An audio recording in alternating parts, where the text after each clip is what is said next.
형수님의 지혜 덕분에. 옛날 어느 마을에 두 형제가 살았답니다. 그런데 아우는 바람둥이였고 형은 큰 부자였지요. 그리하여 어머니는 작은 아들 때문에 마음 편할 날이 없었어요. 아우는 객지를 돌아다니며 늘 돈을 헤프게 썼지요. 살림이 기울어 형이 보다 못해 도와주면 얼마 안 가서 그것도 홀랑 다 써버리곤 하였어요. 그런 일이 몇 번 되풀이되자 형도 화가 나서 아우를 더 이상 도와주지 않았답니다. 이리하여 아우의 살림은 점점 기울어져 갔어요. 이제 논밭도 얼마 남지 않았지요. 이 딱한 형편을 옆에서 지켜보던 어머니는 안타깝고 속이 상해 견딜 수가 없었답니다. 아이고, 저 또돌이가 언제 마음을 가라앉혀 살림을 할꼬.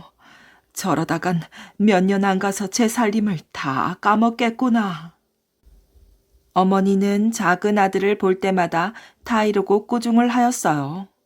그리고 작은 아들의 못된 버릇이 고쳐지도록 신에게 빌어도 보고 절에 가서 부처님께 공도 드렸답니다. 그러던 어느 해 가을이었어요. 이 바람둥이 작은 아들도 가을 추수 때에는 언제나 꼭꼭 집으로 돌아왔지요. 물론 농산일이 걱정이 되어서가 아니었어요. 그보다는 대래 추수한 벼를 팔아 또 객지로 나가기 위해서였지요. 그런데 대체로 농부들은 훗은 벼를 멍석에 널어 단단하게 말려서 섬에 담았답니다. 그래야만 나달이 상하지 않게 오래도록 저장을 할 수가 있었지요. 어느 날 어머니는 큰아들과 작은 아들을 불러 그 추수한 벼를 넓은 타작 마당에다 나란히 널도록 하였어요. 그래야만 나달을 주워 먹는 새와 닭을 보기에 편리하다고 하였지요. 그러고는 그 한기퉁이에 앉아 자기가 새와 닭을 보겠노라고 일러주었어요. 어머니의 이 말은 누가 들어도 그럴듯하였지요.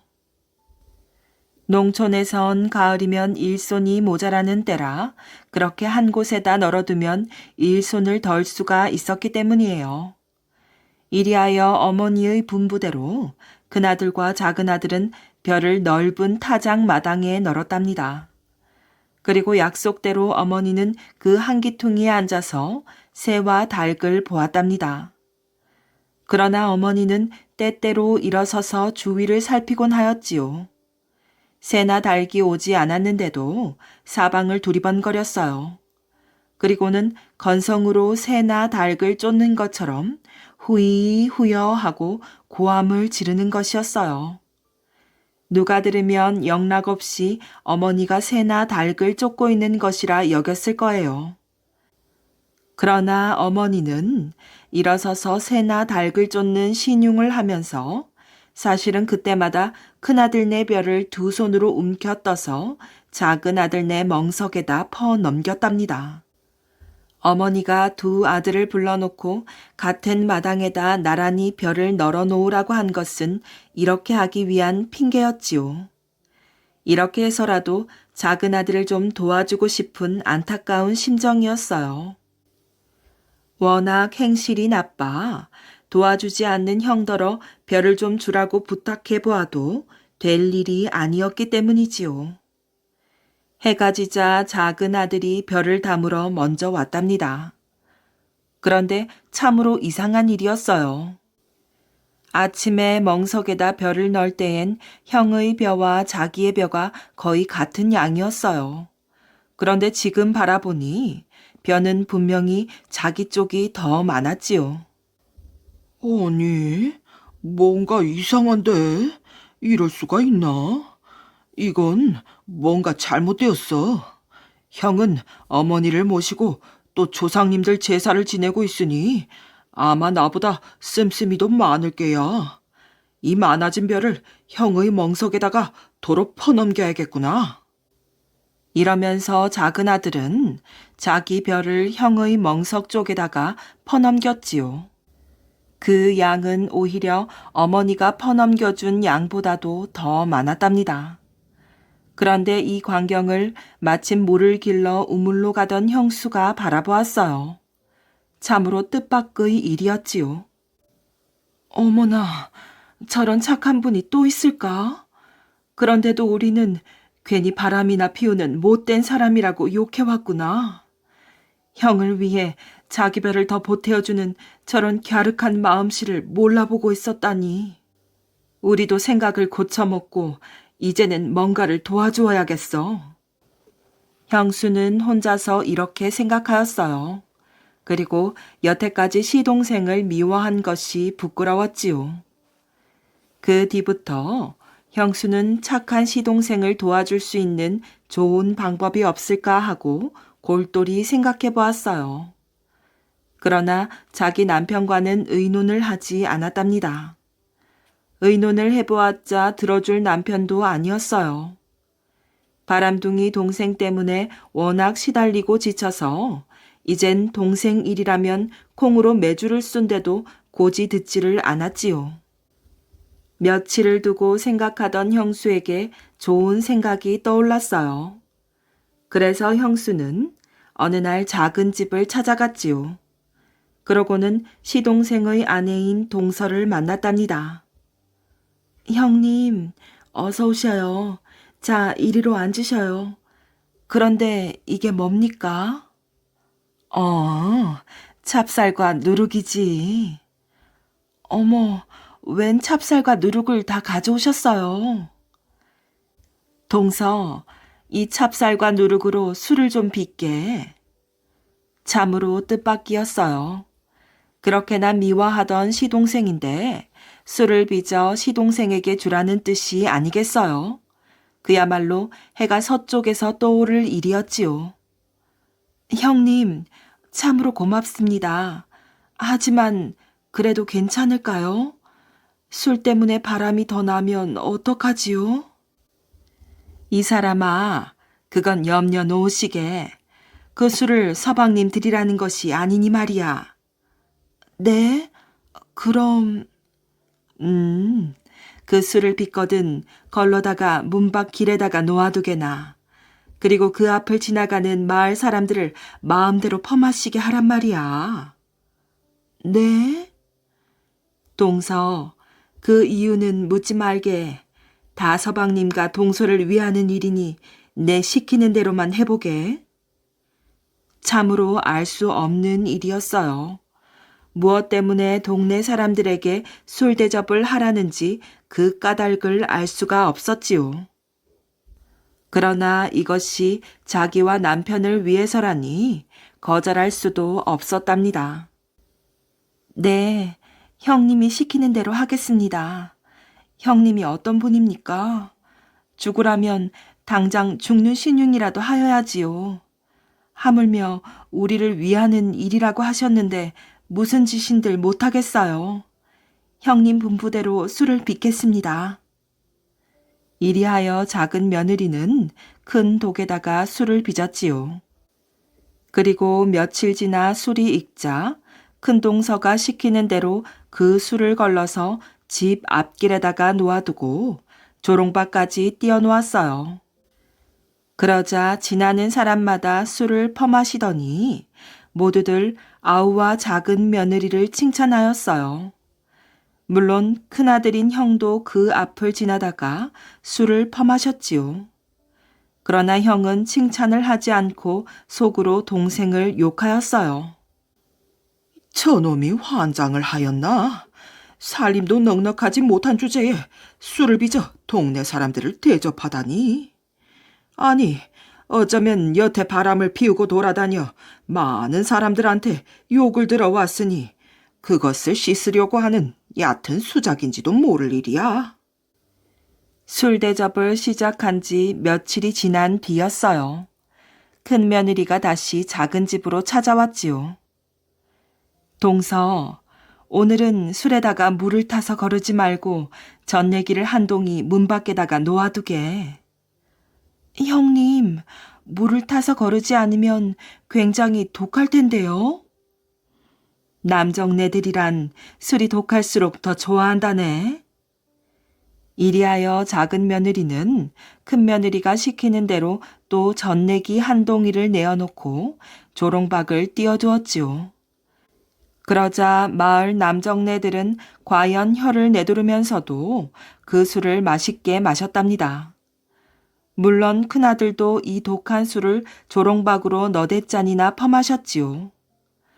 그러나 술이 어떻게나 독하던지 큰아들은 정신을 가눌 수가 없었답니다. 눈앞이 뱅뱅 돌며 혀가 잘 놀려지지 않았어요. 이야, 굉장히 독한 술인데. 에라, 이렇게 기분이 좋은데 일은 해서 못해. 나는 오늘 일을 하지 않을 것이야. 일을 안 해도 나를 욕할 놈이 어디 있겠어. 있거든 나와 보라지. 혀 꼬부라진 소리를 하며 큰아들은 집을 향해 걸었답니다. 그야말로 술에 취해 갈짓자 걸음을 걸었지요. 그러나 큰아들은 기분이 좋았어요. 혀가 잘 돌아가지는 않았지만 노래를 부르면서 집으로 돌아왔어요. 여보, 마누라 어디 갔어? 서방님이 오셨는데 인사가 없어. 아니, 이게 어찌 된 거예요? 일은 나가시지도 않고 아침부터 무슨 술 타령이요? 술 한 잔 먹었지. 왜? 나는 술을 마시면 안 되나? 동네 사람 다 마시는데 무슨 통뼈라고 안 마셔? 기분 좋다. 한데 말이야, 그놈이 환장을 했어. 내 동생 놈 말이야. 아니, 서방님이 무슨 잘못을 저질렀어요? 그놈이 오늘은 전내기를 내놓았어. 환장을 했나? 제가 놈의 살림이 얼마나 된다고 그런 선심을 쓰느냐 이 말씀이야. 하나 기분은 좋아. 술은 술이지. 쥐뿔도 없는 그놈의 술이지만 술은 술이야. 여보 마누라 기분 좋구먼. 큰아들은 이렇게 술주정을 하면서 벌렁 자리에 드러눕더니 스르르 잠이 들고 말았답니다. 그러고는 드렁드렁 코를 골기 시작하였지요. 이리하여 세상 모르고 깊은 잠 속으로 빠져들어갔어요. 남편이 잠들자 아내는 얼굴에 묘한 웃음을 띠더니 발딱 일어나 농 속에 넣어두었던 논문서를 죄다 끄집어내었어요. 그러고는 그것을 온 방 안에다 펼쳐서 늘어놓았지요. 발 디딜 틈이 없을 만큼 논문서가 방바닥에 쫙 깔렸답니다. 아내는 그 중에 몇 장을 주워들고 작은 집으로 갔답니다. 그러고는 시동생과 동서를 불러놓고 이렇게 말하였지요.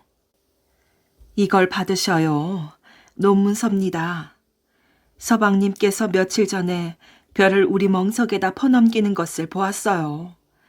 그걸 보고 전 서방님이 얼마나 착하신 분인가를 알게 되었지요. 그래서 서방님을 돕자고 동서더러 술을 빚어 문 밖에다 내어놓게 하였어요.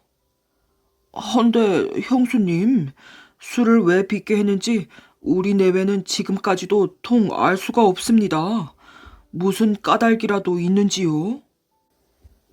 네, 사실 그것은 형님이 술에 취해 골아 떨어지게 하기 위해서였지요. 네? 그게 무슨 말씀이에요? 이 논문서를 빼내기 위한 수단이었습니다. 이 논문서를 형님이 자고 있는 사이에 빼내었어요. 앞으로는 이 논으로 농사를 짓고 열심히 일하셔요. 형수님, 하지만... 형님 걱정은 하지 마십시오. 제가 잘 말하여 오해가 없도록 해놓겠습니다.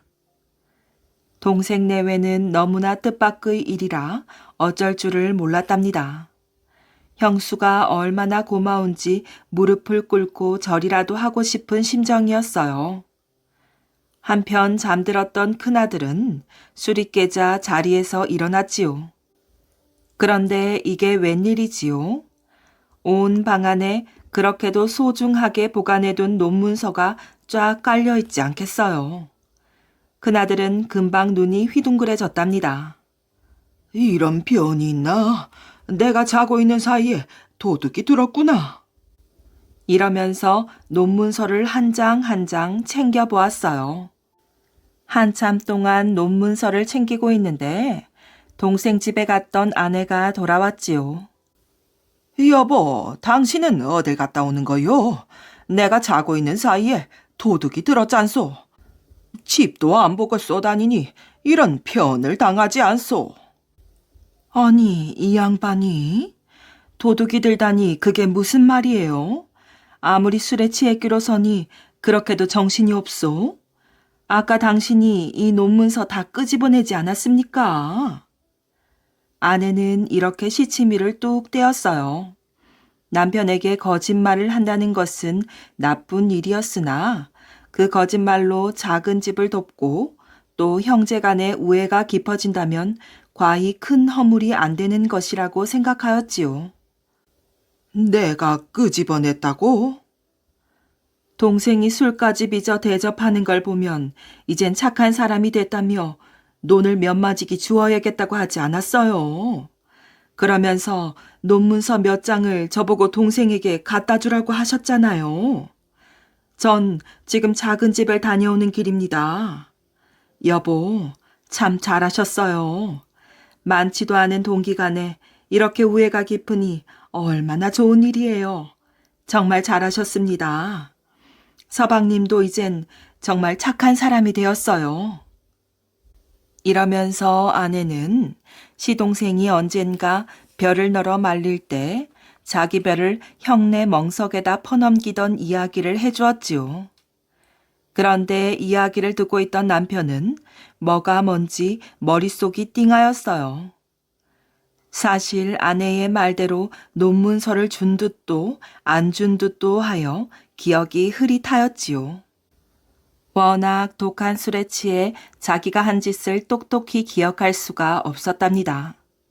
그러나 이제 그것을 따지고 밝혀보았자 아무 소용이 없는 일이었지요. 거기다가 동생이 자기 벼까지 형을 위해 퍼넘길 만큼 착한 사람이 되었다지 않겠어요. 그리고 아내도 자기가 아우를 위해 논을 나누어 주었다고 칭찬하고 있으니 말이에요. 여보, 그런 착한 아우를 내가 여태까지 너무 미워했구려. 자, 이건 몇 장 더 갖다 주고 오시오. 이러면서 아내에게 논문서 몇 장을 건네주었어요. 이리하여 두 형제는 그 뒤 무척 우애 깊게 지냈고 아우는 갸륵한 형수의 마음씨에 탐복하여 정말 딴 사람이 되었답니다.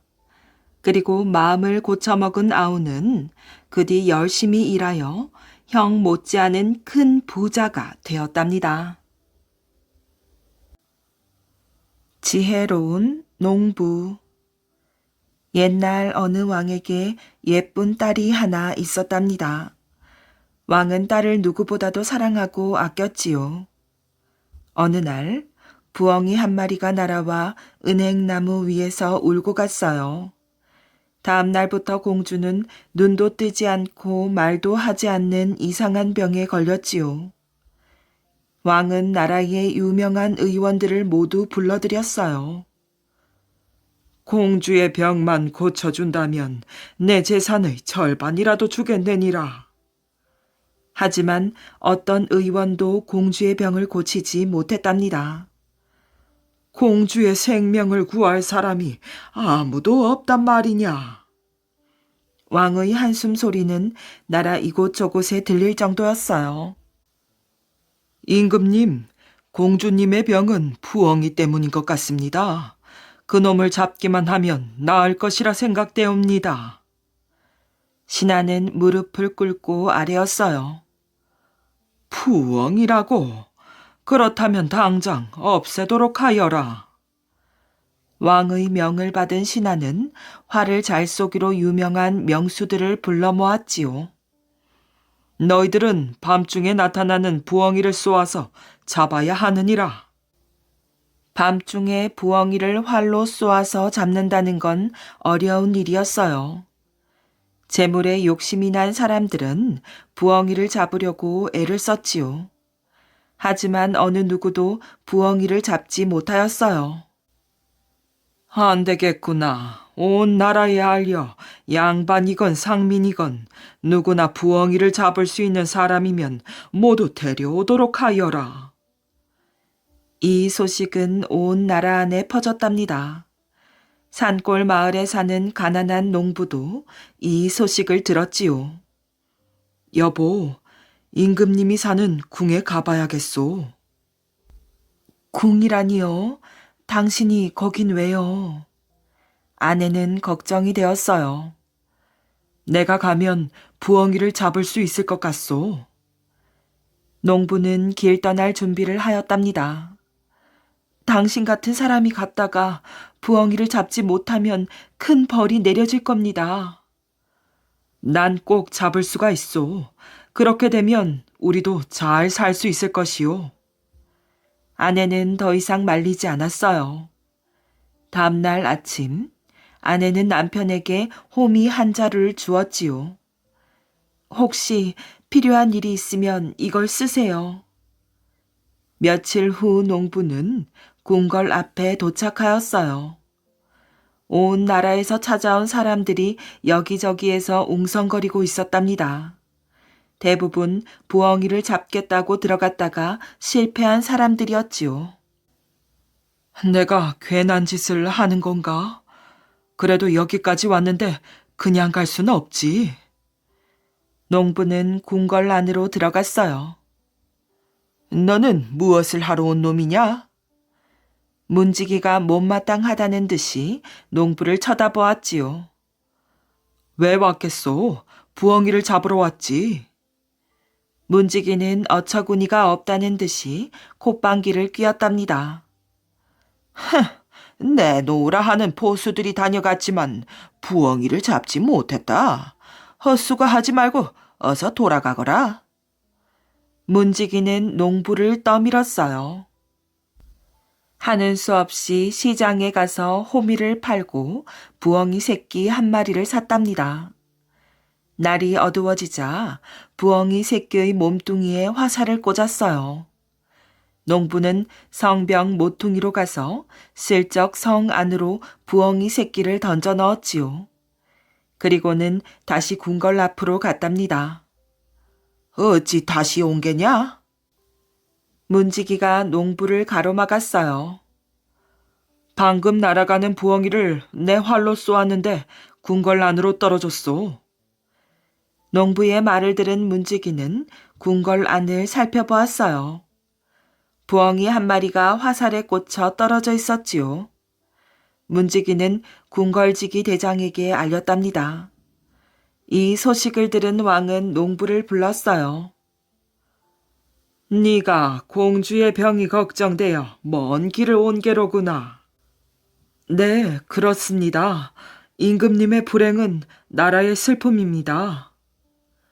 왕은 농부를 좋은 방에 재우고 맛있는 음식도 주었어요. 오늘 부엉이를 잡는다면 내 재산의 절반을 줄 것이다. 하지만 잡지 못한다면 살아서 돌아갈 수 없을 것이다. 농부는 대답 대신 고개를 숙였답니다. 필요한 것이 있으면 말해보아라. 부엉이를 잡는 데 필요한 활과 화살, 살찐 수탉 2마리만 주십시오. 왕은 농부가 필요하다는 것을 얼른 가져다 주라고 명령하였어요. 밤이 되었답니다. 농부는 천년된 은행나무를 찾아갔지요. 은행나무 가까이에 아름드리 나무가 있었어요. 좋아, 여기에 숨어야겠구나. 얼마 후 은행나무 가지 위에서 파드득 날개를 치는 소리가 났답니다. 기다리던 농부는 수탉의 다리를 힘껏 비틀었어요. 수탉이 비명을 지르자 농부는 수탉을 아름드리 나무 밖으로 던졌지요. 나뭇가지 위에서 울던 부엉이가 수탉이 파닥거리는 것을 보았어요. 부엉이는 쏜살같이 날아가 수탉을 덮쳤지요. 바로 이때다. 농부는 날렵하게 내려가 부엉이를 붙잡고 목을 비틀었어요. 화살 2개를 부엉이의 목과 가슴에 꽂아두고 방에 들어와 누웠답니다. 다음 날 아침 왕 앞에 농부가 꿇어앉았어요. 그래, 어떻게 되었느냐? 어젯밤에 부엉이가 나타나서 화살을 쏘아 잡았습니다. 농부의 말에 왕은 눈이 휘둥그레졌어요. 신하가 화살이 꽂힌 부엉이를 찾아가지고 왔답니다. 정말 네가 잡았구나. 얼마 후 공주는 병이 나았고 왕은 농부를 다시 불렀어요. 약속대로 재산의 절반을 주겠다. 더 갖고 싶은 것이 있느냐? 아닙니다. 저희 가족이 굶지 않고 살면 그것으로 충분합니다. 왕은 흐뭇한 듯이 고개를 끄덕였어요. 지혜로운 농부를 가까이에 두고 싶었지요. 그러나 농부는 여전히 농사를 지으며 살기를 원했답니다. 집으로 향하는 농부의 발걸음이 가벼웠답니다. 도둑의 지혜, 정승의 지혜. 한 정승이 자식이 없어 가문을 이어갈 양자를 구하러 직접 길을 떠났답니다. 그 소문을 들은 가난한 사람들은 아들의 장례를 위해 서로 자기 아들이 뽑히길 바랐지요. 어느 지방에 도착한 정승은 감사를 만났어요. 이 지방에 내 양자가 될 만한 아이가 있겠소이까? 염려 마십시오. 대감께서 오신다기에 아이들을 미리 불러놓았습니다. 정말 고맙소. 그럼 어서 그 아이들을 불러주오. 그래서 많은 아이들이 정승 앞에 나왔지만 모두 겁을 먹고 대답도 제대로 하지 못하였지요. 그런데 아주 초라한 옷차림의 아이 하나가 조금도 거리낌 없이 장난을 치는 것이었어요. 그러더니 자기 차례가 되자 불쑥 이렇게 말하였지요. 오래 기다리느라 목이 마르니 우선 냉수부터 한 그릇 마셔야겠습니다. 아니, 여기가 네 앞이라고. 깜짝 놀란 감사가 황급히 그 아이를 쫓아내라고 명하는데 정승이 이를 가로막으며 말하였어요. 그 아이를 이리 데려오시오. 정승이 그 아이를 살펴보니 조금도 겁내거나 비굴함이 없었고 눈빛이 유난히 반짝였어요. 여보시오 감사, 이 아이처럼 정승이 아니라 임금 앞이라도 자기 생각을 당당히 말할 수 있어야 큰 인물이 되는 법이오. 정승은 그 아이를 양자로 삼아 서울로 데려와 글 공부를 하게 하였지요. 좋은 스승님을 모셨으니 우선 글을 배우도록 하거라. 그런데 양자는 글 공부는 통 하질 않고 하루 종일 밖에 나가 놀기만 하는 것이었어요. 그러자 양자를 부러워했던 사람들이 수군거리기 시작하였지요. 그러게, 세상에 정승과 도둑은 날 때부터 정해져 있는 것이야. 정승 빗줄도 아닌데 어떻게 정승감이 되겠어? 어떻게 하면 저 아이가 방에 앉아서 공부를 좀 할꼬. 걱정이 된 정승은 양자가 밖에 나가지 못하게 하려고 한 가지 꾀를 내었지요. 얘야, 내 오늘 너에게 숙제를 내줄 터이니 내가 조정에 나가 일을 마치고 올 때까지 다 해놓아야 하느니라. 예, 아버님, 분부대로 하겠습니다. 그런데 무슨 숙제인지요? 쌀 한 말의 쌀이 모두 몇 알인지 세어 놓아라. 정승은 쌀 한 말을 다 세자면 하루 종일 걸릴 것이라 여기고 안심하고 나갔답니다. 그러자 양자는 또 다시 밖에 나가 하루 종일 놀다가 저녁 때가 되어서야 집으로 돌아왔지요. 아이고, 도련님. 대감마님 돌아오실 때가 되었는데 숙제도 안 하시고 이제 들어오시면 어떡합니까? 하인이 안절부절 못하자 양자는 웃으며 말하였어요. 걱정 말고 어서 대 한 개와 저울 한 개를 갖고 오게.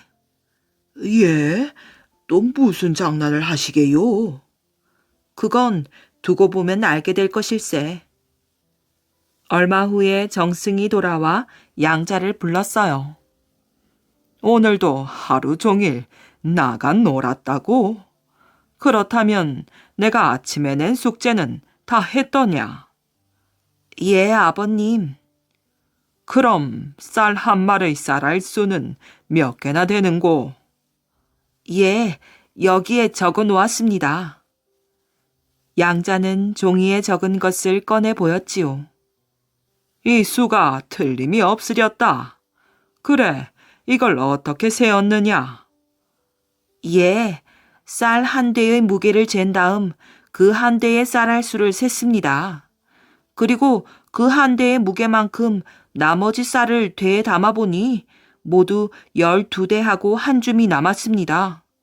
그러니 쌀 한 대의 쌀알 수에 열을 곱한 다음 한 줌의 쌀알 수를 더하면 한 말의 쌀알 수가 됩니다.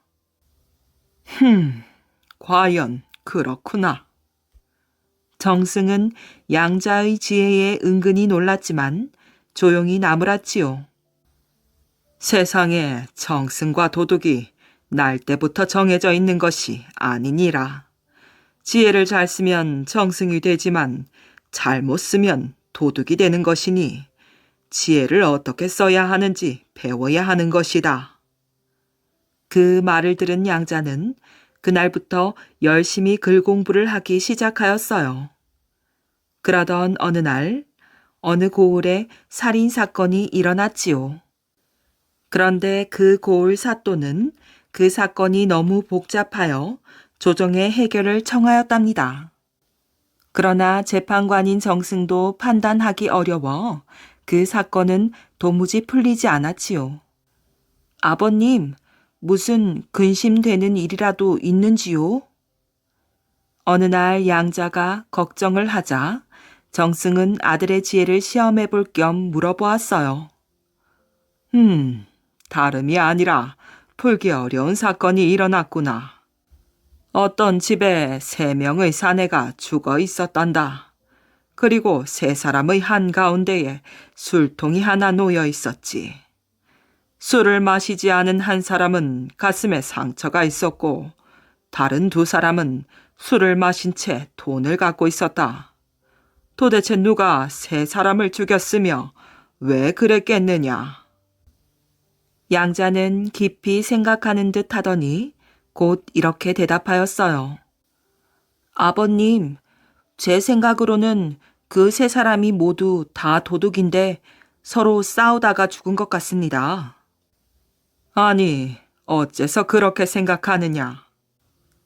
많은 돈과 술통이 있었던 것으로 보아 그놈들은 셋이서 남의 돈을 훔쳐온 뒤 술을 마시기로 했을 것입니다. 그런데 왜 2사람은 술을 마신 흔적이 있고 가슴에 칼자국이 난 사람은 마시지 않았겠느냐? 그것은 처음에 가슴에 칼자국이 난 사람이 술을 사러 갔기 때문입니다. 그런데 그때 나머지 2사람은 그 사람을 해치고 둘이서 그 돈을 나눠 갖기로 하였지요. 그래서 그 사람은 술을 사오자마자 가슴에 칼을 맞고 죽은 것입니다. 그렇다면 나머지 2사람은 누가 죽였지? 그 사람을 죽이고 나서 2사람은 술을 마셨지요. 그런데 그 술에는 독이 들어 있었지요. 칼을 맞은 자가 돈을 혼자 차지하려고 미리 술통에 독약을 넣은 것입니다. 그래서 범인은 새 도둑인데 결국 다 죽게 되었으니 더 이상 재판하실 것이 없습니다. 과연 너의 지혜가 놀랍고 훌륭하구나. 정승은 양자의 지혜에 감탄하여 칭찬하였지만 양자는 겸손하게 말하였어요. 아닙니다. 예전에 아버님께서 제게 세상의 정승과 도덕이 날 때부터 정해져 있는 게 아니라고 말씀하시지 않으셨습니까? 그 말씀대로 지혜를 바르게 쓰려고 노력을 했을 뿐입니다. 그 도둑들도 지혜를 좋은 일에 썼다면 그와 같은 일은 없었을 것입니다. 그 후 양자는 더욱 열심히 공부하여 벼슬길에 올랐고 백성의 어려운 문제를 잘 해결하는 훌륭한 정승이 되었답니다. 지혜로운 부사 우봉룡. 조선조 14대 임금인 선조 때 일이랍니다.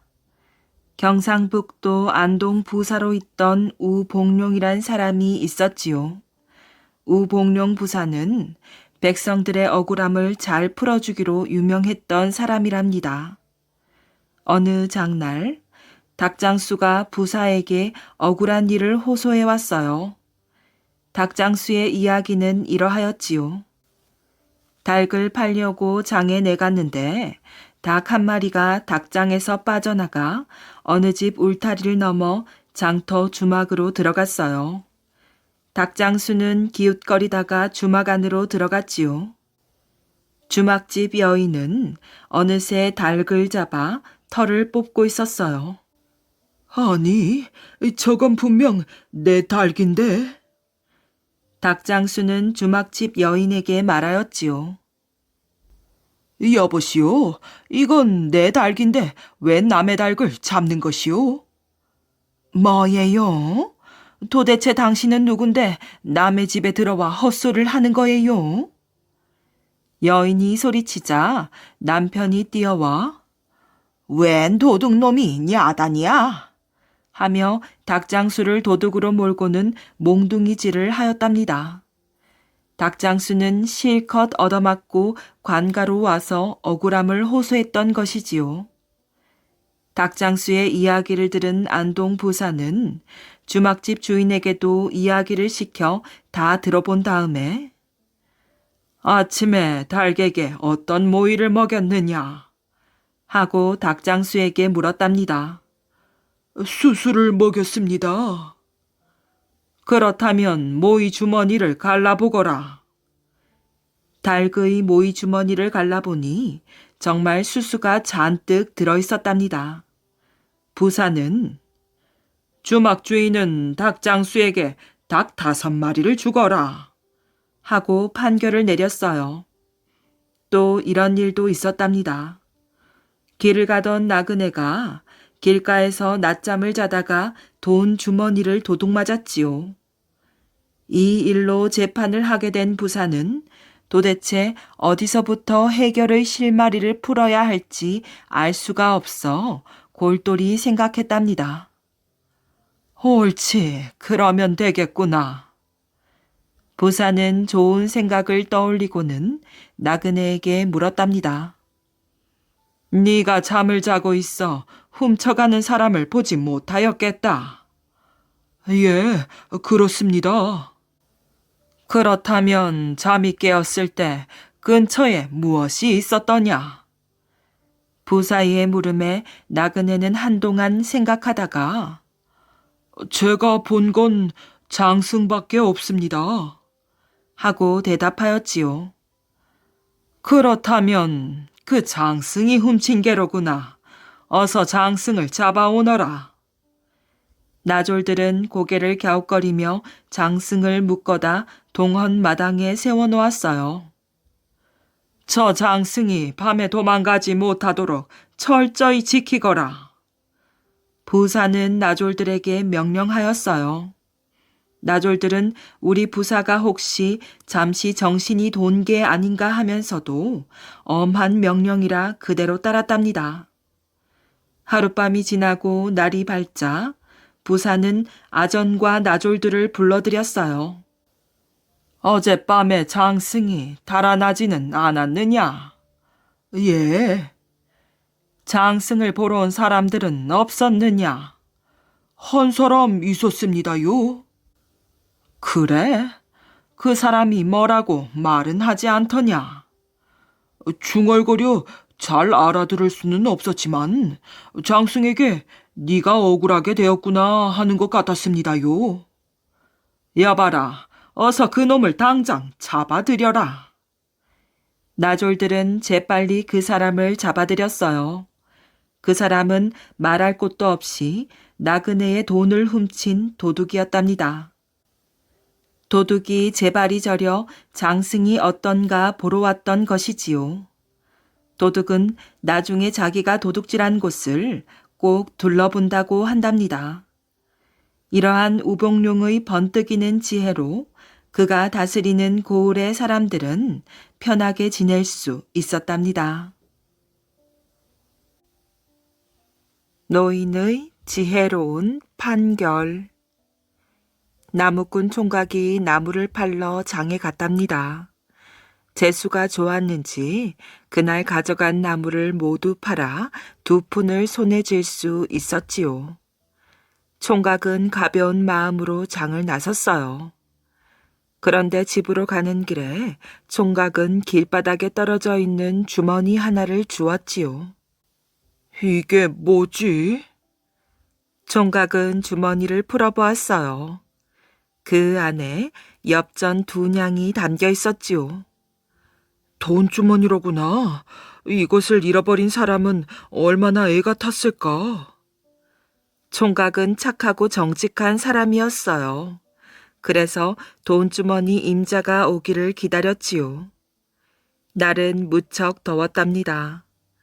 나무 그늘 하나 없는 곳이어서 땀은 비 오듯 흘러내렸지요. 그래도 총각은 그 자리를 떠나지 않고 있었답니다. 한참 뒤 농부 한 사람이 주위를 두리번거리며 총각 쪽으로 다가왔어요. 그러더니 총각에게 물었지요. 혹시 여기서 돈주머니를 못 봤소? 총각이 반가워하며 얼른 대답하였어요. 보았지요. 그렇지 않아도 제가 돈주머니를 주어 임자가 나타나기를 기다리고 있었습니다. 총각은 허리춤에서 돈주머니를 꺼냈는데 그 순간 자기가 갖고 있던 돈 2푼이 땅바닥에 떨어졌어요. 그러자 총각은 농부에게 돈주머니를 넘겨주고 떨어진 돈 2푼을 주었답니다. 돈주머니에 돈 2냥이 그대로 있는 것을 확인한 농부는 욕심이 생겼어요. 그래서 총각에게 억지를 부렸지요. 총각, 왜 남의 돈을 챙기는 거요? 내 돈주머니에서 흘린 돈이잖소. 무슨 말씀이세요? 이 돈은 제가 나무를 팔아 번 돈입니다. 총각과 농부는 길바닥에 서서 서로 다투었어요. 그러자 무슨 일인가 하고 행인들이 모여들었지요. 행인 가운데는 나이 지긋한 노인이 있었답니다. 양쪽 이야기를 다 듣고는 먼저 농부에게 물었어요. 당신 돈주머니에 돈 2냥 2푼이 들어있었다는데 그게 사실이요? 아, 물론이죠. 이번에는 총각에게 물었어요. 총각이 돈주머니를 주었을 때 그 안에 2냥이 들어있었다고 하였지. 틀림없는가? 그럼요. 이윽고 노인이 판결을 내렸어요. 총각이 돈 2푼을 욕심냈다면 돈주머니 임자를 찾아주겠다고 여기서 기다리고 있지도 않았을 것이요. 따라서 이 돈주머니는 저 사람 것이 아니요. 2냥 2푼이 담겼다는 그 돈주머니는 다른 곳에 있을 터이니 날이 어두워지기 전에 어서 찾아보시오. 노인의 지혜로운 판결에 농부는 아무 소리 못하고 그곳을 떠나고 말았답니다. 97 장군과 늙은 농부의 지혜. 먼 옛날 우리나라 남쪽 땅에 큰 섬이 하나 있었답니다. 어느 해 봄에 남쪽에서 도적대들이 쳐들어와 이 섬을 빼앗아 버렸어요. 도적들은 섬 사람들의 재물과 곡식을 모조리 빼앗아 성 안에 쌓아놓고 진탕 먹으며 호화롭게 살았답니다. 그리고 성 주위에 가시가 삐죽삐죽한 나무들을 빼곡히 둘러쳐서 섬 사람들이 얼씬도 못하게 하였지요. 이 소식을 들은 왕은 여러 신하들을 불러놓고 엄한 명령을 내렸답니다. 지금 남쪽에서 도적대들이 쳐들어와 섬을 차지하고 섬 사람들을 못살게 구니 그대들은 적을 물리칠 계교를 생각해내거라. 만일 한 달 안으로 생각해내지 못한다면 모두 사형에 처하겠노라. 예, 꼭 한 달 안으로 생각해서 아뢰겠습니다. 그날부터 신하들은 머리를 싸지고 어떻게 하면 성에 틀어박힌 도적들을 물리칠 수 있을까 고민하기 시작했답니다. 그러나 20날이 지나도록 누구 하나 그럴듯한 방법을 생각해내지 못하였지요. 원래 이 성은 성벽이 높은 데다 도적들이 가시나무까지 빼곡히 둘러 심었으니 비상한 재주가 없으면 도저히 성 안으로 쳐들어갈 도리가 없었지요. 그런데 신하들 가운데에는 뽐내기 좋아하는 구칠이라는 사람이 있었어요. 구칠이는 자기가 이 성을 쳐서 왕을 놀라게 해보리라 생각했지요. 그래서 먼저 성에 가볼 필요가 있다고 생각하고 남쪽으로 떠났답니다. 성 가까이에 이른 구칠이는 성이 멀찌감치 바라보이는 언덕에 올라가서 궁리를 하고 있었어요. 그런데 마침 구칠이가 올라서 있는 언덕 밑에서 한 늙은이가 밭을 갈고 있었지요. 구칠이가 생각에 잠겨 있는데 문득 귓결에 이런 말이 들려왔어요.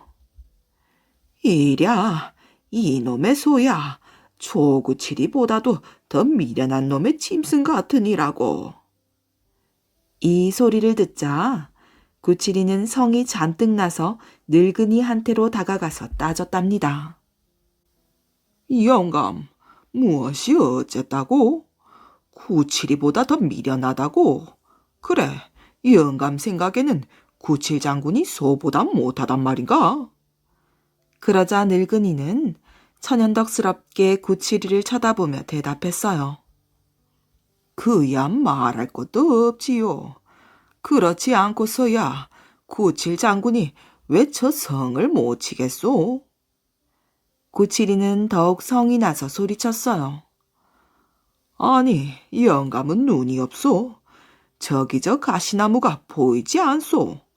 아무리 날랜 장수라도 저기를 어떻게 뚫고 들어간단 말이오. 아, 그게 뭐 그리 대단합니까? 진정으로 나라를 사랑한다면 그까짓 것쯤이 문제가 되겠소이까? 늙은이는 이렇게 말한 뒤 구칠이를 거들떠보지도 않고 반만 갈았지요. 그럼 영감은 저 성을 쳐들어가서 도적을 물리칠 수 있단 말이오. 그거야 물론입지요. 제게 그 병사만 있다면야. 이 말을 들은 구칠이는 늙은이에게 간청했어요. 영감님, 병사는 얼마든지 있으니 그 방법을 좀 가르쳐 주십시오. 그러자 늙은이는 10달 뒤에 병사 99명을 보내달라고 말했어요. 구칠이는 그렇게 하겠노라 약속하고 왕에게 돌아갔지요. 구칠이는 곧 왕 앞에 가서 무릎을 꿇고 아뢰었어요. 제게 병사 99명만 붙여주시면 10달 뒤에 꼭 성을 쳐서 도적들을 물리치겠습니다. 왕은 흔쾌히 승낙했어요. 이튿날 구칠이는 늙은이가 사는 곳에 병사를 보내 늙은이가 무엇을 하는지 몰래 동정을 살피게 했답니다. 얼마 뒤에 병사들이 소식을 전해왔어요. 늙은이는 요즘 하루 종일 종이에다가 풀칠을 하고 있습니다. 얼마 뒤에 병사들은 또다시 구칠이에게 보고를 했지요. 늙은이는 요새도 여전히 아침부터 저녁 늦게까지 종이에 풀칠을 해서 종이 주머니 같은 것을 만들고 있습니다. 2달 내내 같은 보고였지요. 그런데 3달째 들어서자 병사들은 다른 보고를 했어요. 늙은이가 어제부터는 종이로 연을 만들고 있습니다. 이런 보고를 받자 구칠이는 한숨을 지었어요. 이 늙은이가 이제 망령이 났나? 그러나 어쨌든 약속한 날까지는 기다려야 했지요. 늙은이는 며칠 뒤에 동네 어린애들을 모아다 놓고 언덕에 올라가서 온종일 연을 띄우기 시작했답니다. 늙은이는 밤낮 사흘 동안을 이렇게 어린애들과 함께 지내었어요. 어느덧 여름이 가고 가을이 되었지요. 선들바람이 불어오고 밭에는 곡식이 누렇게 익기 시작했어요. 그러나 늙은이는 구칠 장군과 한 약속을 까맣게 잊어버린 듯 날마다 밭에 나가 가을거지만 하였답니다. 때로는 바다에 나가 고기도 잡았지요.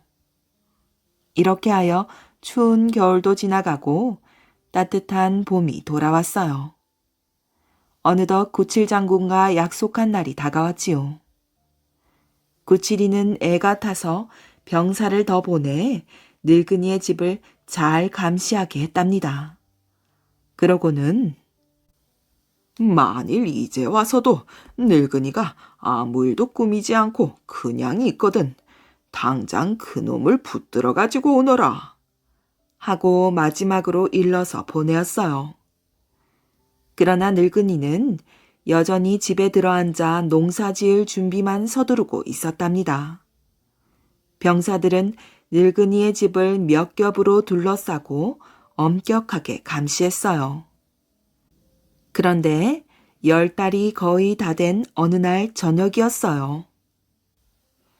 늙은이는 언덕에 올라가서 한참 동안 성을 유심히 바라보더니 흐뭇한 마음으로 바람도 제대로 부는군. 이제야 될 수 있지. 하고 중얼거리더니 집으로 돌아오는 것이었어요. 이때 길 옆에 숨어서 지키고 있던 병사들이 와락 달려들어 늙은이를 묶으려고 했지요. 그러나 늙은이는 허허 웃으면서 말했어요. 자네들 덤비지 말게나. 이제는 거의 다 됐으니 빨리 가서 구칠 장군께 여쭙게. 이제 때가 되었으니 병사들을 빨리 보내달라고 말일세. 병사들은 곧 구칠 장군에게 늙은이의 말을 전하였어요. 10달째 되는 마지막 날 병사 99명이 도착했어요. 그들은 어깨에 활을 메고 있었답니다. 또 어떤 병사들은 번쩍번쩍하는 칼과 뾰족한 창을 들고 있었어요. 날이 저물자 늙은이는 병사들을 앞에 세워놓고 이렇게 일렀답니다. 젊은이들, 이제부터 나와 함께 저 성으로 가서 도적을 물리치세. 내 뒤만 따라오게. 그러더니 늙은이는 앞장서서 어둠 속으로 내달렸지요. 병사들은 무슨 영문인지도 모르면서 모두 뒤를 따랐답니다. 가시나무가 둘러져 있는 성벽 부근까지 다다르자 늙은이는 병사들을 멈춰 세우고 거기 남아서 좀 기다리라고 말했어요. 그러고는 가장 약사 빠른 젊은 병사 10을 데리고 조심조심 가시나무 숲속으로 기어들어갔지요. 이윽고 가시나무 숲속 10군데에서 갑자기 불길이 확 치솟아 올랐답니다. 때마침 성 안쪽으로 불어오던 바람은 불길을 온 가시나무 숲에 번지게 했어요. 사방에서 붉은 불기둥이 치솟아 순식간에 성을 둘러쌌어요. 이때 늙은이는 기다리고 있던 병사들에게 큰 소리로 외쳤지요. 백성들의 원한이 서린 성 안의 도적놈들을 한 놈도 놓치지 말고 모조리 잡아 죽이자. 병사들도 칼과 창을 번쩍 쳐들며 일제히 하늘 땅이 떠나가게 함성을 질렀답니다. 성 안에 틀어박혀 있던 도적들은 이런 줄은 꿈에도 모르고 쿨쿨 잠만 자고 있었지요. 아닌 밤중에 불벼락이 떨어지자 도적들은 깜짝 놀라 이리 뛰고 저리 뛰기만 할 뿐이었어요. 마치 도간에 든 쥐 같았지요. 늙은이가 지휘하는 병사들은 겁에 질려 갈팡질팡하는 도적들을 모조리 베어 넘겼어요. 그러나 도적의 우두머리만은 사로잡아 두었지요. 그러는 사이 어느덧 날이 훤히 밝기 시작했답니다. 이때 애만 태우던 구칠이가 말을 타고 달려왔어요. 늙은이와 약속한 10달이 거의 가까워와도 도적을 물리칠 기미가 없자 뒤쫓아왔던 것이지요. 그러나 정작 와서 보니 성은 완전히 해방되어 있었어요. 구칠이는 늙은이에게 다가가서 물었답니다. 어떻게 그 가시나무 성벽에 불을 질렀습니까? 늙은이는 허허 웃으면서 대답했어요. 그야 어려운 일이 아니지요. 병사들한테 가시나무 숲에 있는 무성한 풀에 불을 지르게 했소이다. 그랬더니 마침 바람이 성 안으로 불어와서 불길이 온 성을 둘러쌌지요. 영감, 허튼 소리 마시오. 가시나무 숲에 웬 풀이 있었단 말입니까? 거기에 풀이 있었다면 벌써 내가 불을 질렀을게요. 글쎄, 풀을 심어놨으니까 무성할 수밖에 없지요. 당신도 풀을 심었더라면 벌써 도적을 물리쳤을걸요. 늙은이는 일부러 비꼬아 말했어요. 그러나 구칠이는 몹시 성이 나서 더욱 큰 소리로 외쳤답니다. 아니, 거짓말을 해도 분수가 있지. 영감이 어떻게 거기에 풀을 심었단 말인가? 도적들이 거기에는 개미 한 마리 얼씬 못하게 지키고 있었는데 말이오. 그러나 늙은이는 여전히 허허 웃으면서 이렇게 말했답니다. 하하, 여보시오. 싸움은 활이나 칼만 가지고 안 되는 법이라오. 머리를 써야지. 내가 어떻게 이성을 쳤나 내 얘기를 좀 들어보구려. 당신도 내가 한 일을 모두 알 거요. 당신과 10달을 약속한 뒤 맨 처음 2달은 종이봉지를 만들었소. 그 종이봉지에 불씨를 가득가득 넣어서 연줄에 달아매가지고 연을 띄웠더랬소. 그랬더니 연들이 가시나무에 걸려 봉지가 터지면서 그 속에 있던 풀씨들이 모두 바람에 날려 온통 숲속에 떨어졌소이다. 그 뒤 풀이 무성하게 자라더니 그만 숲속은 풀밭이 되고 말았다오. 그걸 기다려가지고 어제 저녁 성 안쪽으로 바람이 불어오기에 불을 질러 놓게 했소. 이래도 거짓말이라 하겠소. 한참 동안 늙은이의 말을 듣고 있던 구칠이는 그제야 머리를 끄덕였어요. 그러다가 구칠이는 갑자기 소리를 높여 그까짓 것이야 아무나 할 수 있는 일이구먼. 하고 콧방귀를 뀌었답니다. 이때 늙은이는 이렇게 대답하였어요. 그렇지요. 누구나 할 수 있는 쉬운 일이지요. 그러니 그 도적을 칠 궁리도 못하고 나랏밤만 축내는 구칠이가 소같이 미련하단 말이 왜다. 그제야 조구칠은 부끄러워 얼굴을 붉히면서 늙은이가 사로잡은 도적의 두목을 데리고 왕한테로 돌아갔답니다.